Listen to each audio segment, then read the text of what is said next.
let's go to our wealth strategy. Our wealth strategy today, it's a really, really important one. It's the basis, it's the fundamentals of accelerating prosperity. We're going to be talking about cash flow management. So cash, we're going to deal with money. We're going to deal how to manage all this money. And let me just start by asking or mentioning the advantage and the disadvantages of having a cash flow management system in place. So if we start with the disadvantages, I mean, they are pretty obvious, aren't they? And so I just put three of them. So you're going to lose track of the money coming in and the money going out. I mean, this is pretty obvious. At some point, you know, oh, wow, how did I spend so much money? Where did it go? You know, so that kind of stuff. There is no tracking system. If you have a tracking system, if you have a proper management system, then you will be able to better control your spending, for instance.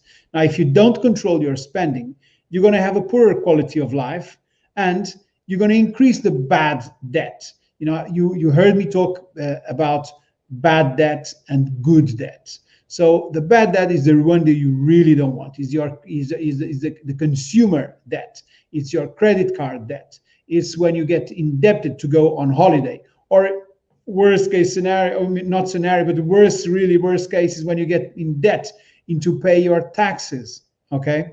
And stuff like that. So that's what you don't want. And when you don't have a proper cash flow management system, this is what's going to happen. Inevitably, it's what is going to happen, all right? So what are the advantages? Now, the advantages, I mean, they are pretty obviously the opposite of what I just mentioned. So you're going to be able to keep a good track of the money coming in and the money going out. You know where you're spending your money, how much money, so you're keeping in control. You are in control, okay? So that will lead to a better quality of life. And you will reduce the bad debt. You will get rid of that debt, the consumer debt that you don't want, the credit card debt, all the loans, you know, because you want to pay for your trip, you want to pay for this, for that. So you're going to get rid of that. And you're going to start using the good debt, which is the one you use to put in place your investments or part of your investments. And the investments will pay the debt themselves, all right? You need to be skilled to do that. You need to learn to do that, because if you don't, then you can get in very serious trouble. But if you do, if you learn, that's how you're going to accelerate your prosperity, all right? So let's talk about this system, the income management system. So you have money coming in. What do you do? Okay, how do you do? Every time you hear me talking about the Financial Freedom Fund, but there are other funds to talk about, okay? So this is how you should spend how you should organize your money coming in, so you know that it is allocated for specific areas of your life. And this is a system that is working, that's in place. I mean, it's been used and widely spread through T. Harv Eker. You know, he's the one who's started talking about these funds. You know, actually he doesn't talk about funds. He talks about, sorry, the name just, anyway, the equivalent to funds. So sorry about that. I just forgot what he says. But anyway, you can do it with envelopes. You can do it with the sub-bank accounts if you are more sophisticated. You got jars. That's what he says. He uses jars. So your jar system. Okay. So that's the thing. So 55% of your income goes into your necessities fund. What is this? This is the money you're going to use for your living expenses, for your rent or your home mortgage, for your food, for your clothing, for, you know, all these things, your utility bills, your phone bill, these things that are necessary. You know, it's part of the necessity. So 55% of your money should go into this fund, okay? Then you have your long-term savings, and 10% should go in there. What is the long-term savings? Well, precisely what it says, long-term savings. So it's money that you're going to use for your savings and that you're not supposed to touch. Just keep it there. Invest it in something and don't touch it. You can buy gold, for instance. You can buy cryptocurrencies.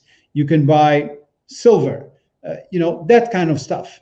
You just don't leave it cash in the bank, because that's you're gonna be you start with 1,000, you're gonna end up with a lot less. Okay, we're talking about negative interest rates. We're talking about banking fees and so on. So now these days we have to pay to get for the bank to keep our money, when it has always been the other way around. But this is the reality today. So we can't leave cash hanging around in the bank. All right. So long-term savings is what you're going to use 10% of your income into, is for that, for long-term savings. You can buy a piece of land, just leave it there. It's part of your savings. It's there, and at some point, if you need, you can sell it. But this is the idea, long-term savings. Then you have your play money. I mean, this is essential. We need to have money to have fun. You need to go and book that fantastic restaurant where you want to go with your spouse and you want to enjoy your meal. Or you want to go and spend the day at the spa and do something outrageous. You want to be pampered all day long, at the spa with massage, with whatever you do in a spa, and all that. Okay, relaxing, having a healthy meal, and so on. Then or you can book a trip. You just go for a trip. It's play money, so have fun. All right. This is 10% of your income. Then you have a very important one, which is your education fund. 10% of your income should go into your education. I mean, we need to constantly be learning. You need to buy books, ebooks, CDs, audiobooks, trainings, online trainings, live trainings. Now, although these days that is not happening, but it's important to invest in your education. You want to learn more, so invest on your financial education. This is what I'm talking about, but you can do also about other things. You can do art, you can do sports, you can do whatever you want, but in your education, so your knowledge, so you increase your knowledge, all right? But especially your financial education. This is very important, all right? 10% should go in there. 5% should go into your giving or your tithing.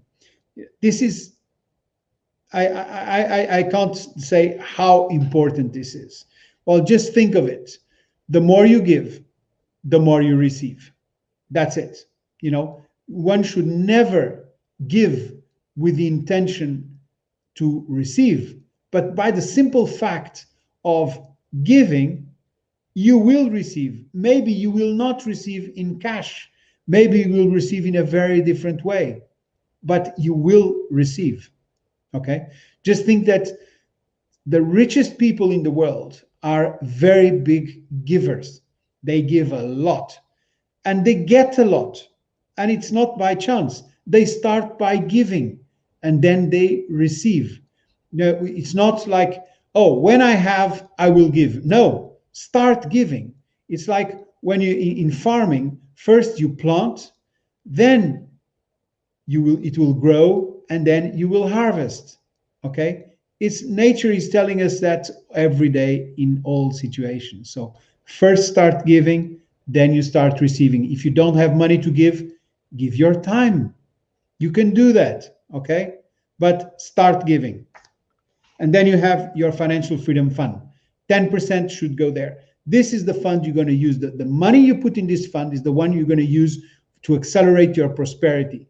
This is what you're going to be taking some risks. This is where you're going to be investing. This is where you're going to use to do that, and the Access Club is perfect for this. If you want to use that, the Access Club comes with great opportunities.